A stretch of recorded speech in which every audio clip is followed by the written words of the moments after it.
This is the SAU Report, a program featuring interviews with the faculty, staff, students, and alumni of Southern Arkansas University in Magnolia.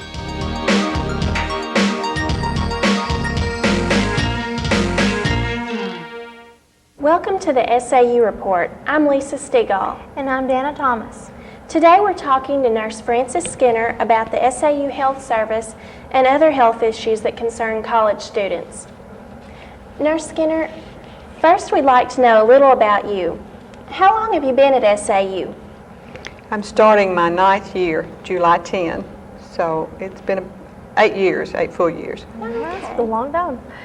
Did you practice anywhere else before you came here? Yes, I did. I was a nurse at our local hospital for 5 years, and I practiced with home health services for about a year and a half before that. So, what made you decide to come to SAU? a lot of different reasons. I am a graduate of SAU, and I had allowed some of our SAU nurses to rotate through my home health services. And when the lady that was here retired, one of our SAU director of nurses here called me and suggested that I apply for the job. And after thinking about it and talking with Dr. Hafner at that time, he offered me the job, and I thought, well, this is a new area, and I think I'd like it. And so here I am. I love it. That's good. What kind of degree do you have? I have an associate degree from SAU here. Oh, that's good. And you're a registered nurse? Registered nurse. How long does it take to go through that? The nursing program itself, at the time that I went, that I graduated, was 2 full years of nursing courses.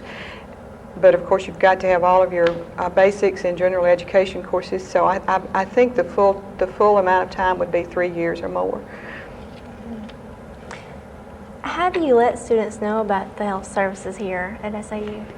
Well, word of mouth is about the best way, but I started a program last year of going into freshman orientation classes and handing out brochures during registration and telling them that we have a health service, and then meeting students on campus and telling them who I am and where I am. So Yeah, I remember you coming into different classes that I've been in, my health class in particular.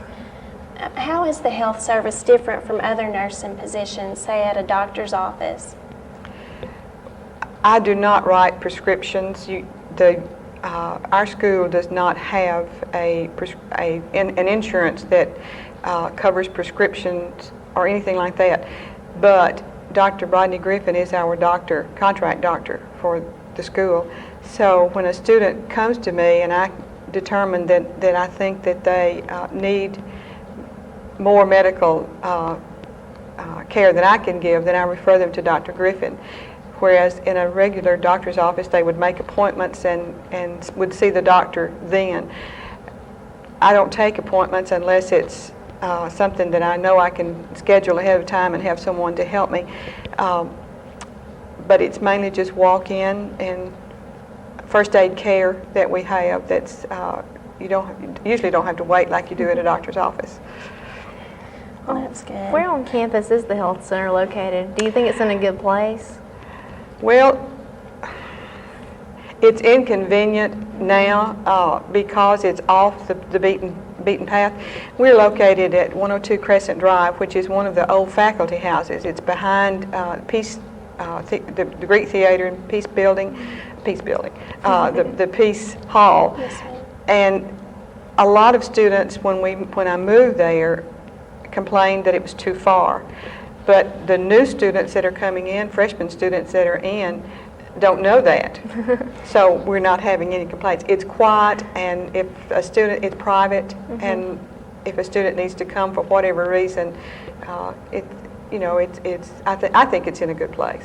So not everybody knows that you're That's going right. over there. That's right. That's good. Do you have any student workers there? I have a student worker all through the school terms, first in fall and spring semester. I have had a student worker this summer. Normally I don't, because the summer hours are slow. We don't have that many students that come. So, but I do use student workers, and I usually try to get them from the nursing field because it gives them a lot of experience. It's also helpful to me because they know how to react to emergency situations and things like that. So I try to use all I can. I'm sure that helps a lot to let them know. Yes, it does. That's good. Do you have pamphlets, like information and everything that you hand out? Yes. Do you have it in your office? Have them in my office, and then I do health programs in the halls during the semesters, and always have pamphlets to hand out there on whatever the program I'm doing. I do a lot of programs on sexually transmitted diseases, and have a lot of pamphlets on that. I help the students that have papers that they have to write. If I don't have the information, then I try to help them get it from either the local health department or order it from Little Rock for them. Well, that's helpful. I know in health classes you have to write a lot of papers, and you need information like that, and it's helpful to have a place to go to. Approximately how many students do you see in a week? Does it vary? Yes, it does. It varies. In the fall, when we're having flu epidemics or flu seasons, I see an awful lot of students during that time. Also flu shots when we are giving those, which are available to staff and students. Depending on weather, depending on what happens to be going around campus at a particular time, but I see more students in the fall and early spring than I do at any other time. What are your hours there at the health service? Through the summer, I'm there from 7 in the morning until 4:30 in the afternoon, Monday through Thursday. But in the fall, I'm there from 7:30 until 4. I get there early because a lot of students have classes at 8, and if they've been ill the night before, that gives them a chance to come, and I can see them before they get to class and can give them a note. Are there certain things that are more common during certain times of the year? I know I have trouble with allergies. And do you issue over-the-counter remedies for stuff like that? Yes. We have all sorts of medication in the infirmary. Everything that I have is over the counter. You could probably go to Walmart and buy it, with the exception of some injectables. I have some medicine that I can give for a student that's been really, really nauseous and can't quit vomiting, and for whatever reason I determine that they need an injection, and then I call the doctor and he gives me a verbal order, and I can give them that. There is no charge for that. There are very few things that I charge for in the infirmary. One of those is flu shots, and it's only cost effective. Whatever it costs the school is what I charge the students and faculty. But just about everything that they would come to the clinic for is free. That helps out a lot Yeah, too. it does. That would let a lot of people come that Exactly. usually wouldn't. That helps. Like if a student gets sick during the night, can they call you, or what can they do? They do call me. They do call you. Normally, if they get sick during the night, they are living on campus. If Right. they're off campus, they don't. But if they're on campus, living in the halls, we have RAs that live in the halls with them. Before school starts in the fall, I do a CPR session and a first aid session with all of the RAs and training them how to take care of accidents and illnesses. But if a student gets really sick and they're really concerned about it, they'll call me, and then I'll either come and see that student, or we will discuss what they need to do on the telephone and get some help for them. That's wonderful. That makes them feel a little bit more safe. It does. Do you do clinics for CPR with students also, or just with the RAs? No, I do them. This summer I did clinics for the nursing students that are going into the nursing program this fall. And if there's enough, if we can get 10 students, I'll do a CPR class because it's really important to me. The more people that know how to do CPR, the better, safer our campus is going to be. Right. Do you have to get your CPR license or whatever it is renewed every year, or do you have an extra time? I don't have to have mine renewed every year. As a CPR certified instructor, mine are renewable every 2 years. And the same way with a student that takes CPR. But that's like the old verbiage, if you don't use it, you lose it. So if you don't use CPR within 3 to 4 months, you kind of forget some of the things. And so I invite those that have already had CPR to come and just sit in on some of the classes to keep their skills up. Right. Does it cost anything to take the CPR clinic for? No, not to take just the CPR for what we call one-man CPR, but for the nursing students, that is a full day of CPR because you get the gauntlet of adult and pediatric and the whole thing. So I do charge a very minimum for that. The things that you talk about in your office, and if anybody comes to you with problems like health problems or personal problems, is that all confidential? Yes, it is. Stays right good. there with me. That's That's real good. Are there some things that are more common on the campus that you see? Yes, there are. One of those confidential things? Well, I see a lot of STDs on campus and I refer them to our local health department or to their doctor if they choose to go to a doctor. And of course that is in confidence, and the health department also keeps that confidentiality. But I unfortunately do see a lot of STDs. A lot of our students have problems that live within the halls. If we get one virus that starts, then the whole hall is going to get it. Right. And that's mainly because college students will not learn that you don't eat and drink after each other. Wash your hands and don't eat and drink after each other would help prevent a lot of the students that I see from coming over there. Yeah. That would help. If a student comes to you and they're sick, do you send word to their professor that they might be sick and might not be in class? Does that help? No, normally I don't, unless it's something that's communicable, like we've had chicken pox, and and I take care of that for them. But if a student is ill and comes to me and tells me that they can't go to class, and I deem that they really are sick, I give them an excuse from me. But on the excuse, it states that instructor has the right to either excuse or not excuse that student from class. So just because they come to see me doesn't mean that they're going to get excused. Right. Most instructors do.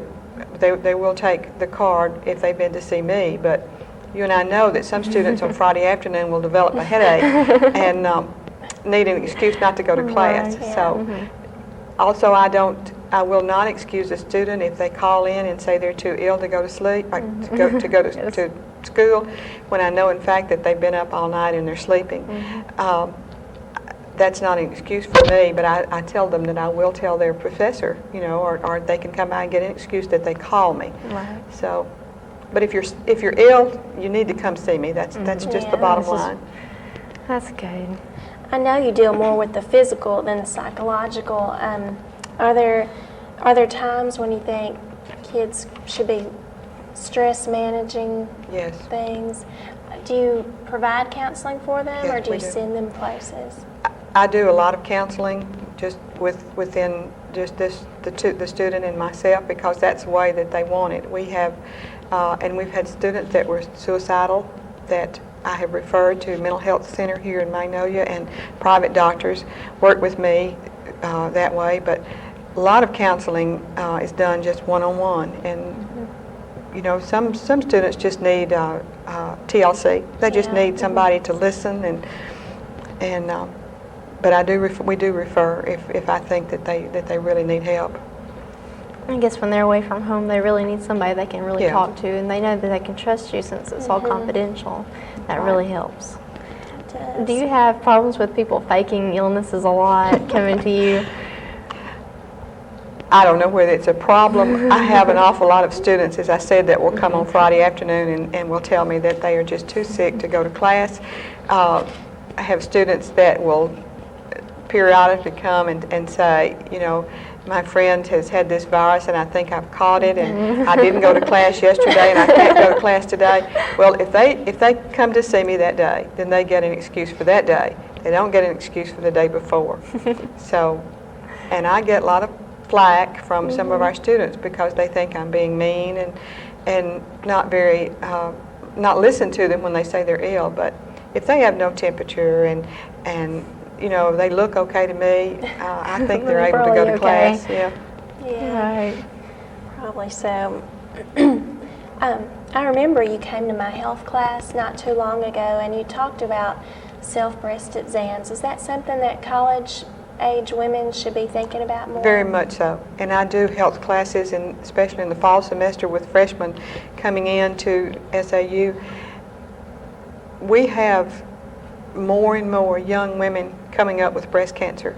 And the earlier that a young woman can be taught to do self-examination, the more likely that person will carry it on through, and if they develop breast cancer, will find it early. More and more young people are having breast cancer. Are there any other problems that start cropping up as you reach college age we should be thinking about? Well, STDs is the big, of course, those are seen in high school also, but students leave home, leave under that umbrella of mom and dad, and move into a hall where, as one student says, there are no holds barred, wanting to be like everybody else, and without the proper training before they got here, wind up either with a pregnancy or an STD. So college students face a lot of problems, freshmen, as they come in. Just getting used to the whole scene of college and everything, I'm sure it's Being out on hard. their own, Yeah. testing boundaries. What do you do during a regular exam? If a girl comes in, do you do something different for her than you would, say, a guy? Or is it basically just the same? Well, it depends on what's wrong with them. Right, I'm sure You know, it is. if basically it's the same if they come in with the same complaints, generalized, you know, headache or fever, nausea, vomiting, it's all the same. But certainly with a girl, first thing you would think of with you know, vomiting and nausea, and it just happens in the morning, and I don't know why I can't eat, you automatically are going to think pregnancy. So I do pregnancy tests on the girls and not on the guys. So, but basically it's the same. Okay. Go through the same protocol. Do you issue any forms of birth control No. at the... No, we do not. The health office is 5 minutes away from here, and they do. How long has the health service been available at SAU? Forever. Forever, since we've been here? The lady that was here before me retired after 20 years, so it's been, originally, it was the only infirmary in the state of Arkansas that housed students overnight. But after I came, I kept it like that for 2 years, but we got to looking at the cost, and over a period of a year, we only had 3 students that stayed overnight. So the school was having to pay for another registered nurse and house her for 3 students, and it was not cost effective to do that. I do have 2 patient rooms in the infirmary that are used during the day, and that's for students that, well, for any student that's really so ill that I feel like they need to stay with me and let me monitor them while I'm here. But a lot of students commute with each other, and if that student becomes ill during the day and can't go home, then they can come and stay with me until their ride becomes available to go back home. Right. So, but we don't keep them overnight anymore. That gets complicated sometimes when you have an international student that comes up with chicken pox and lives in the hall. So, Oh goodness, that spreads real easy that way. Is chicken pox becoming more common with college students now? I know I They're- got them a couple of years ago. they're not more common. It's just something that somehow or other you manage to miss it as a child, and we see it more in our international students than we do any other student, and I'm not sure why that is. But for some reason, an international student will come, and the first thing they get is chicken pox. So Maybe they just haven't been exposed to I anything guess like not. that before. I know you have a limit to the kind of things you can do for students, and you have to refer them to someone else. What can you do, and then when do you have to say, well, you need to go see another doctor? Well, as I said, I can do up to the point of writing a prescription, you know, for them if I feel like that they're running high fever and they're having really bad throat, and I deem that they need something stronger than what I can give them, then I make an appointment with them with our doctor, or we can refer them to the rural health clinic where the nurse practitioner there will see them. By the way, that's also at a reduced rate. I've managed to get our doctor and the rural health clinic to give our SAU students a 20% discount, and most students don't know that. I didn't know. So that. it is, if you come through me and I refer you, then it's a 20% discount, which is a big saving. It really is. Now, is that just with the doctor you mentioned earlier, or is that with any doctor in Magnolia? No, that's just with our contract doctor, Okay. Dr. Griffin, or with the rural health clinic. But you have to be referred by me to both of them. Okay. I know it seems kind of hard to get in to see a doctor around here because I'm not from here, so I don't have any records over here. If a student does come to you and they're seriously ill, do you have permission to take them to the hospital, Yes. or do you have to call parents or No. anything like that? When a student is admitted to SAU, you all fill out a medical health report history, and on that history, at the very bottom of that health report, there is a consent for treatment. And before I do anything to you, that treatment form is signed and dated. That gives me the right as a school health nurse to treat you and to refer you if we need to. That's good. I know there are different camps on campus right now, using the SAU campus, I should say. Are you involved with those? Oh yes, very much so. Very much. Very much so. Have you Which is a had- different kind of nursing, because we're dealing with 10, 11, 12, 13-year-olds, where normally I have 17, 18, and older, And older. young adults. Most of what I've seen through the camps have been scratches on their knees and bumps and homesick. Some of them are just really so bad homesick, they get sick. Is the school responsible, like, if someone is hurt on campus, are they responsible for the medical bills? No. No, They the are student not. is. They are not, unless they are employed by the school and it is a school-related accident. If you fall down the stairs taking mail from the post office or wherever that is, the school probably would be responsible. But for just stumping your toe and falling, no, you're responsible, unfortunately. Are you involved with overseeing sporting events here? Not overseeing it, I'm involved in the sporting events. But the only job that I have is being sure that we have a contract with Columbia County Ambulance here, and being sure that they're going to be there, which the athletic department always takes care of that, but I always just call to be sure. But the ambulance service is really good about being sure that someone is there for any of our athletic events. What would you like to see happen with the SAU health service in the future? Oh, I would like to see us have a wellness clinic where we could do pregnancy testing to the fullest limit, counseling. I would like to see a counselor with me, where we can do wellness. We could do pap smears for women and the whole gauntlet there. A new building. That would help. So you'd like to see everything expanded a little bit more than it is? Yes. Because you're pretty much limited right now. More services offered to, I would like to see SAU offer, or I'm not sure demand is the right word, but see that each student had insurance, because a lot of our students don't, and for that reason they refuse to go see a doctor. And some students we've been able to get, our doctor is wonderful. He gives sample medication for those students that he knows do not have the money to buy them. Sometimes he doesn't charge. So That's really that's great. good.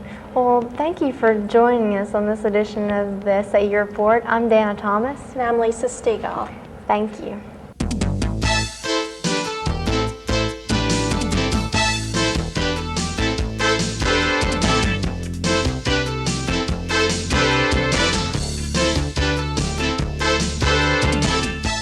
The SAU Report is a production of broadcast journalism students in the Department of Theater and Mass Communication at Southern Arkansas University in Magnolia.